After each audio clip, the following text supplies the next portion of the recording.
Welcome to our channel. Today we how to transfer affiliate links into Airtable Content Calendar, beginner guide step by step clearly.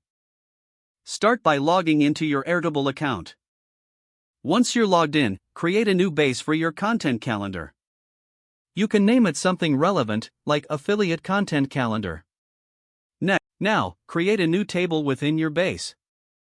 You might want to rename this table to Links for better organization. In this table, you'll need to set up columns to store relevant information. Add a column titled Link Name. This column will be used to describe the affiliate link. Next, add another column named Affiliate URL. This is where you'll consider adding additional columns if necessary, like date posted or platform. Now, head over to your affiliate program dashboard. Find the affiliate links you would like to use. Copy the first affiliate link you wish to transfer. Return to your Airtable links table. In the link name column, enter a descriptive name for your link. Now, paste the copied affiliate link into the affiliate URL column. Repeat this process for each affiliate link you have. Once all links are entered, you can format your table as needed.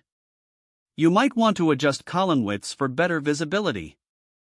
Consider using filters to help manage your links effectively. You can also sort your links by categories such as date or platform. Once your links are well organized, consider viewing your calendar view. This will allow you to visualize your posting schedule. Make any final adjustments to ensure your calendar meets your needs. Now you're ready to use Airtable to manage your affiliate links effectively. If the page does not load, refresh the browser or try again in a private or incognito window. Make sure you are using the correct email address, then retype it carefully to avoid small typos. If your password is not accepted, use the reset option and create a new strong password you can remember. Check your spam folder for verification or security emails, then complete any requested confirmation steps. Enable two-factor authentication if available to improve account security and reduce unauthorized access risk.